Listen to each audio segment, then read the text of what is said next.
For the past 35 years, Sun Noodle has been facilitating the ramen boom that swept the US. I mean, these guys provide noodles for hundreds of restaurants across the US, Europe, and even in South America. They built the factory first in Hawaii, then in California, and later in New Jersey, which when combined, they make over 200,000 servings per day. That's crazy. But in 1981, the company actually started out humbly making Saimin, the staple noodle of Hawaii. It's similar to ramen, but the noodles are made using a flour that's higher in ash and egg that give these noodles much more flavor and a firmer texture. So the recipe dates back to the plantation era in Hawaii. It's a perfect example of the type of food that can only come together out of the blend of immigrant cultures that exists here on the islands. It's like a blend of Chinese, Japanese, and Portuguese in a bowl. How's it going, Chef? Hey man. Nice to see you, man. Thank you for having me. So yeah, welcome to Sun Noodle. When we go make wontons at home, it's always Sun Noodle brand. You're very much a part of the Hawaii culture. How did Sun Noodle end up in Hawaii? My grandfather had a noodle factory in Japan. My dad was 19, wanted to, explore the world. He came here with one machine, kind of that one suitcase story. Yeah. And then started a little noodle operation and went door to door to each restaurant that he could. Couldn't speak English, and so had to use it by showing the noodles. And that's how Sun Noodle started. Since in Hawaii we have Chinese, Filipino, all kinds of culture. This factory makes more than just Japanese noodles. We make chow mein, chow fun, wonton, gyoza skins. It's very diverse. And so he came here expecting to sell more ramen noodles. But as we know it, there's like a Saimin shop at every restaurant. And so he learned how to make Saimin noodles by speaking to the local chefs. I would say a majority of our products that we make out of this factory is Saimin. Like, I grew up eating Saimin my whole life, and I still don't know what the roots of Saimin is. Is it Chinese? Is it Japanese? Is it Okinawan? For a lot of people, the plantation is where you had a mix of Japanese, Chinese, Portuguese, Filipino people living on the same house. And so I think it's a blend of different people coming together to create a bowl of soup noodle. But the biggest difference for the noodles, the Saimin is a lot grayer or darker in color, and ramen is a lot more yellow. For our Saimin noodles, we use a flour that has a lot more ash content, so much more flavor, and that's why it's a little bit darker. So, Chef, we're gonna hand cut our wonton, 4x4. I'm ready. I'm gonna make like I cut the whole thing.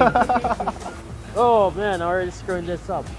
But this is the only factory that does the wontons? Yeah, out of all three for us. These are only very special if the customer wants it. All the products that they're making here today is for the local market. Oh, okay. All the Saimin shops in Hawaii. Yeah. I love that there's still at that aspect of it, being hand cut.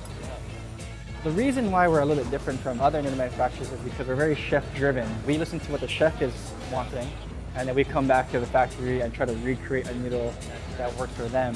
And that's how we kind of built our business here in Hawaii. By 2004, we moved to California because a local ramen shop from Hawaii wanted to open in Southern California. So rad. That opportunity now has given us to grow on the mainland. Where's like the craziest places your noodles has traveled? For me, growing up in Hawaii, but seeing a Sun Noodle truck delivering in Manhattan Yeah. has been pretty amazing. I repped that 808, bro. Now you're selling noodles to all of these hipster ramen spots in all of New York and all of that. How was it growing up with your dad and all of that? Oh, just a true entrepreneur. That work ethic, you can see him in the factory. Fixing and helping people, I think, is where a lot of people respect him. From here all the way to New York City, what's the next 35 years? We've started to export to Europe now, in 7 different countries. Ramen and just noodles in general is very popular. But one thing I think for sure that my father wants to do before he retires is get Saimin more in the spotlight on the mainland. Yeah, man.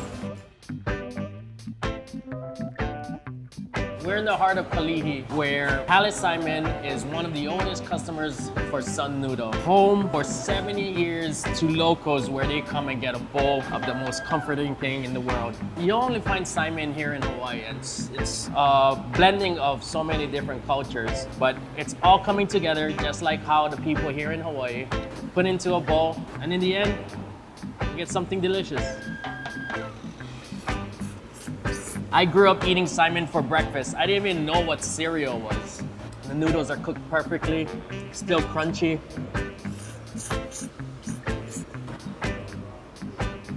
The broth is light, it's clear, perfect amount of salt, pork in the background. Simply topped with char siu pork and green onions. That to me, that's heaven. Saimin's one of the foods that when you eat it, it doesn't go to your stomach. Somehow it finds its way to your eyelids. And it's sitting right here. You have a pillow? No. I'm gonna choose Saimin over ramen any day. Ramen's trendy. Saimin is life. Life goes. You can see the ham in these pigs. You can see the shoulders. You can see there's an arc in the back where the loin is.